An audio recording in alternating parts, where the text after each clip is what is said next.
Assalamualaikum warahmatullahi wabarakatuh. Nama saya Hena Rahmayanti, NIM 190103027, kelas 5B, jurusan Tadris Matematika Universitas Islam Negeri Mataram.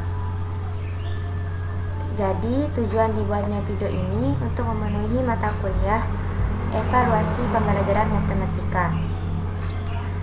Jadi baiklah, di video ini saya akan merangkum dari pertemuan pertama sampai dengan pertemuan keempat.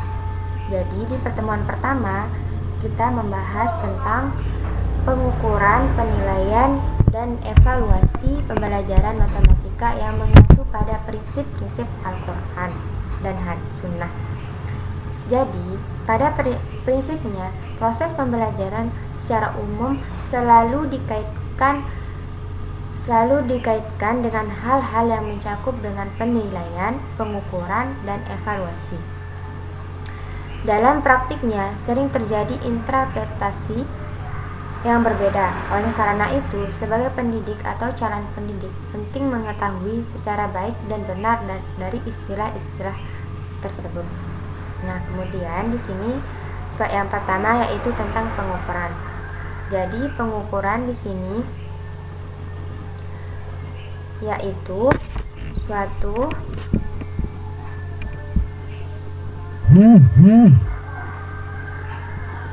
proses pengumpulan data secara sistematis dan menggunakan alat ukur yang representatif pada tujuan yang ingin dicapai, sehingga menghasilkan informasi yang akurat.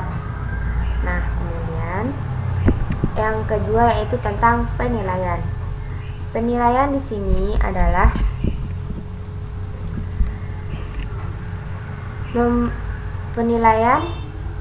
mengambil suatu keputusan terhadap sesuatu dengan ukuran baik buruk atau kategori lainnya.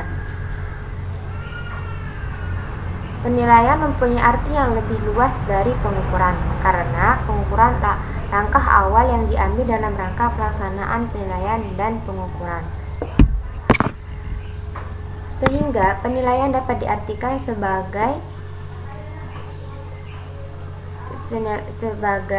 angka atau huruf yang melambangkan seberapa besar atau seberapa jauh kemampuan yang ditunjukkan oleh siswa terhadap materi matematika atau bahan yang dipelajari sesuai dengan indikator yang telah ditentukan.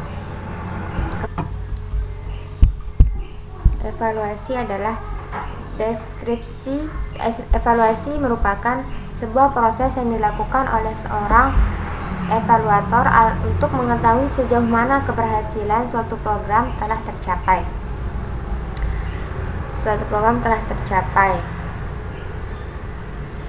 Yang dilakukan secara berkesinambungan. Evaluasi adalah proses mengukur dan menilai terhadap suatu objek dengan menampilkan hubungan sebab akibat di antara faktor yang mempengaruhi objek tersebut. Juga dapat dinyatakan sebagai suatu proses untuk mengambil keputusan dengan menggunakan informasi yang diperoleh melalui pengukuran hasil belajar baik yang menggunakan instrumen tes maupun non-tes. Kemudian di sini di pertemuan yang kedua kita membahas tentang fungsi, tujuan, kedudukan, prosedur, dan ruang lingkup evaluasi. Nah, di sini tentang fungsi evaluasi. Fungsi evaluasi sebagai alat pengukur keberhasilan. Sebagai alat penempatan, dan yang ketiga sebagai alat diagnosis. Adapun tujuan evaluasi yaitu sebagai alat seleksi terkandung di dalamnya tujuan evaluasi.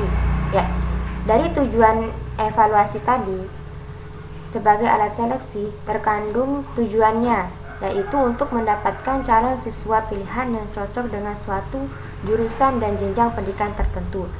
Dan yang kedua yaitu tentang yang fungsi yang tadi tentang sebagai alat pengukur keberhasilan dan diagnosis terkandung di dalamnya tujuan, yaitu untuk mengetahui seberapa jauh hasil pendidikan yang telah dilaksanakan.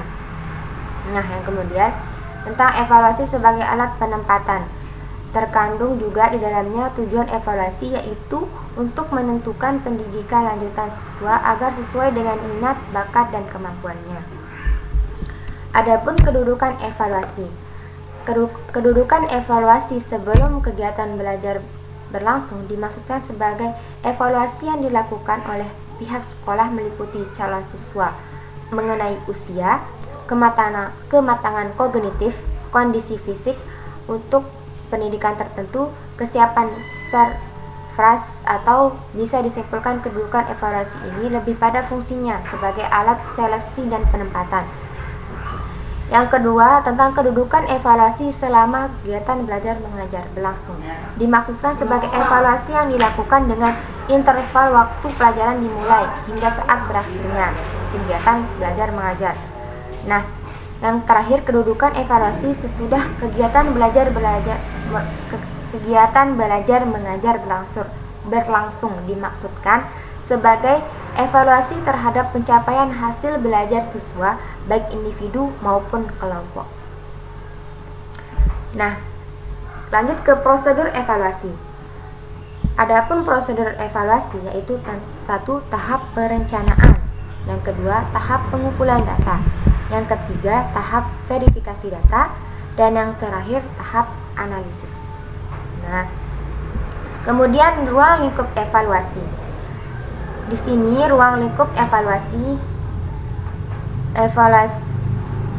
yang 3 komponen utama, yaitu 1. Evaluasi program pengajaran, yang kedua evaluasi proses pelaksanaan pengajaran, dan yang terakhir evaluasi hasil belajar. Kemudian evaluasi yang berkenaan dengan pembelajaran matematika, yaitu 1. Objek evaluasi, yang kedua tentang ciri-ciri evaluasi, yang ketiga tentang evaluasi program pendidikan, yang keempat evaluasi hasil belajar menggunakan tes, dan yang terakhir evaluasi non hasil belajar non tes. Kemudian adapun perbedaan dari pengukuran, penilaian, dan evaluasi. Pengukuran di sini merupakan proses kuantifikasi yang menghasilkan data kuantitatif sebagai bahan dan informasi dalam penilaian dan evaluasi. Nah, pengukuran di sini juga proses pengambilan keputusan. Nah, kemudian perbedaan dari penilaian yaitu proses lebih diajukan untuk menilai peserta didik. Dan proses pengumpulan data melalui pengalaman empiris. Kemudian evaluasi yaitu proses dapat mencakup pengukuran dan penilaian, dan proses pengumpulan data untuk menentukan sejauh mana tujuan pembelajaran tercapai. Kita lanjut ke bab kedua atau pertemuan ketiga. Di pertemuan ketiga ini kita membahas tentang penilaian autentik dan jenis-jenis penilaian autentik. Adapun penilaian autentik, penilaian yang dilakukan secara bermakna, menyeluruh, berkesinambungan, dan berlandaskan pada kurikulum 2013. Jadi, penilaian autentik merupakan proses serangkaian kegiatan pengumpulan data, pelaporan informasi yang menjelaskan perolehan hasil belajar siswa dengan menerapkan prinsip-prinsip penilaian, pelaksanaan berkelanjutan, bukti-bukti yang nyata atau otentik, akurat, dan konsisten sebagai akuntabilitas publik. Lanjut ke jenis-jenis penilaian autentik. Jenis dan instrumen daripada penilaian kompetensi pengetahuan kognitif. Ranah kognitif mencakup kemampuan berpikir, yaitu berkenaan dengan pengenalan pengetahuan, perkembangan pengetahuan, dan keterampilan intelektual atau akal. Sehingga bisa disimpulkan ranah kognitif merupakan sentral yang mempunyai peran penting dalam pengembangan kurikulum dan pengembangan evaluasi pembelajaran. Di sini, adapun taksonomi belum ranah kognitif, yaitu pengetahuan, pemahaman, aplikasi, analisis, sintesis, evaluasi. Kemudian mengaplikasikan dimensi proses berpikir, yaitu di sini tahap awal yaitu dinamakan loss. Adapun yang termasuk dalam loss yaitu mengetahui, tahap awal ya. Kemudian tahap yang selanjutnya yaitu tentang memahami dan mengaplikasikan. Di sini memahami dan mengaplikasikan termasuk ke dalam modes. Dan yang tahap tingkat tinggi atau menganalisis, mengevaluasi dan mengkreasi yaitu termasuk dengan HOTS. Lanjut ke karakteristik soal HOTS. Jadi soal HOTS di sini HOTS singkatan dari Higher Order Thinking Skill, yang artinya kemampuan berpikir tingkat tinggi.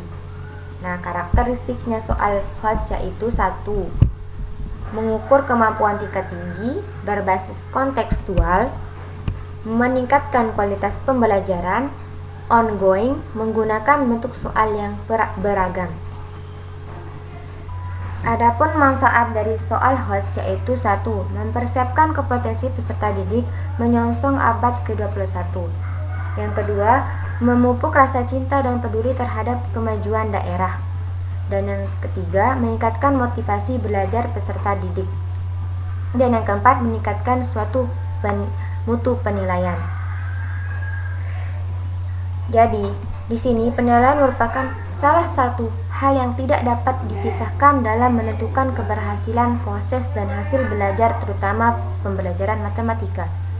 Bukan hanya sebagai alat yang digunakan untuk menilai hasil belajar. Kegiatan penilaian memberikan gambaran dan informasi pada guru dalam rangka meningkatkan kualitas mengajar dan membantu siswa mencapai perkembangan serta kemajuan belajarnya secara optimal. Kemudian, di sini penilaian HOTS sangat penting dalam pembelajaran matematika. Melalui penilaian HOTS, pembelajaran matematika dapat didorong lebih optimal dalam mendukung tumbuh kembang siswa. Guru sebagai ujung tombak pelaksanaan pembelajaran perlu terus meningkatkan pemahaman terkait dengan konsep dan implementasi penilaian HOTS sehingga mampu mengimplementasikannya di kelas. Mungkin hanya ini yang bisa saya sampaikan. Kurang dan lebihnya saya mohon maaf. Wabillahi taufiq wal hidayah. Wassalamualaikum warahmatullahi wabarakatuh.